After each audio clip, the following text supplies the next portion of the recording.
You're listening to the Suave Lover podcast with your hosts, Benjamin Ritter and James Amaro.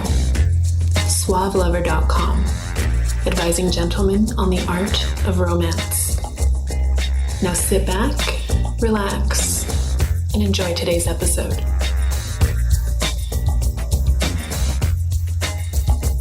How'd you find the community? How'd you find dating as a thing that you could actually develop as a skill instead of just something you were born with? I wasn't friends with the people I want to be friends with. I was happy with my social life. Okay. I was like, what's going wrong here, and why am I not being accepted by this group? Okay. So I went online, and I came up with a lot of self-help stuff, like how to win friends and influence people, a lot of discussion forums and stuff. And eventually, after learning that and really getting engulfed in the field, I actually got kind of headhunted. Yeah. For a men's coaching company. I think we can mention the name. I think we can say it was Dr. Paul. Yeah. Yep. And then I worked with him for a year. Yeah. With his men's program, and I did a lot of work with him. Mm-hmm. And eventually wrote my book and met a lot of really cool people in the industry and met a lot of cool people in the community. And obviously we started this. Mm-hmm. How did you? When I was a kid, my cousin had a hilarious book. Was it maybe Tony Klink? I don't know what it was, but it was How to Pick Up Chicks. Really?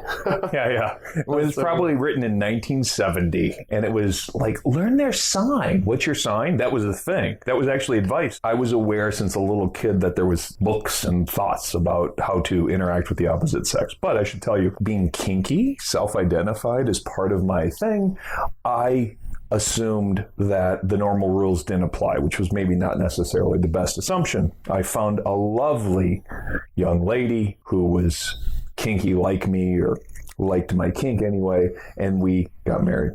And then I was divorced. I'm divorced at the age of 30, and I don't know the first fucking thing about meeting girls, normal girls, much less really, really dirty girls. I met my ex at like 22 through mutual friends. When you find yourself not actually engaging the mating market, not knowing how that works, going to a bar is weird for most people who don't sort of like bars or have a reason to be at bars. You don't see it as a social clearinghouse. You see it as a bunch of assholes getting drunk.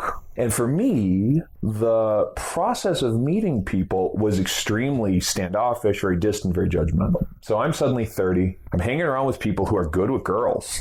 Suddenly I'm single. And I'm like, I want to figure out what these guys are doing. How do you walk into a bar or a restaurant and talk to a stranger? To me, that was a huge thing. They're strangers to you. They're not only are they strangers, they're strangers who don't want the D. And that's sort of how I've had so much baggage. I had so much weird baggage. Wait, you mean I can't meet her, befriend her, be friends with her for 3 years, and eventually when we get drunk or she breaks up with her boyfriend, she's going to fall in love with me? Yes. No. Oh, I had all that shit about, right. Random person and turn them on. Right.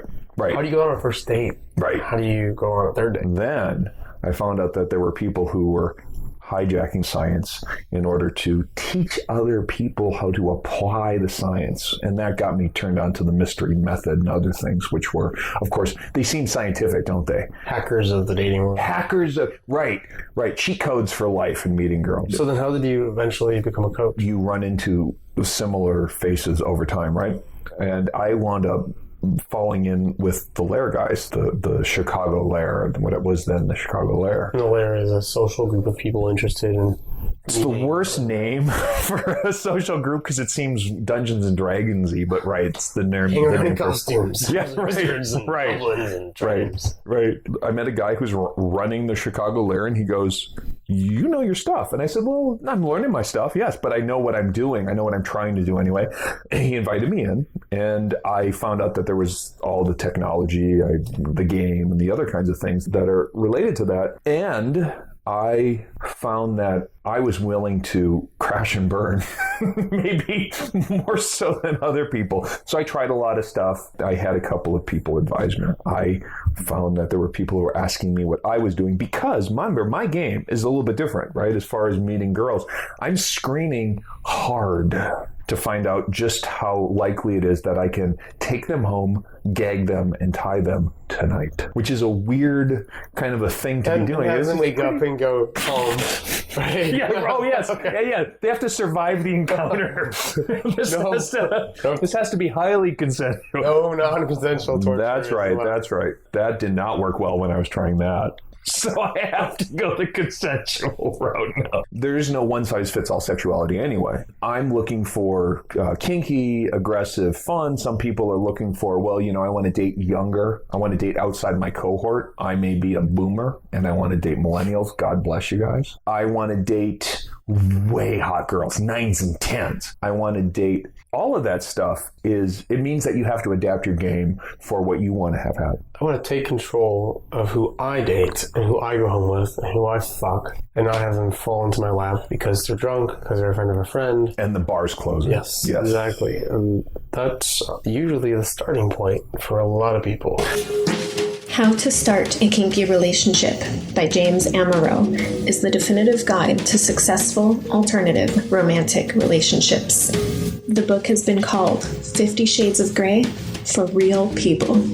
Educational, informative, and irreverent, this book has something to offer anyone who is curious and sexually adventurous. Get your copy of How to Start a Kinky Relationship by James Amaro at Amazon.com or in select bookstores today.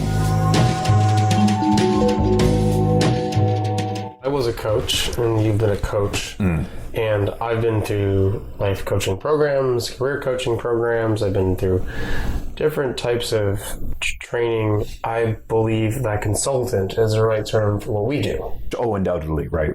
Now, we're not psychiatrists or psychologists. And we are not sergeant boot camp drill instructors, although we can get very serious about getting you to succeed. But right, that's not what we do. And I'm not your life coach. I'm not here to be your motivational speaker. If you don't give a shit, I only give a shit less. Yeah. That's right.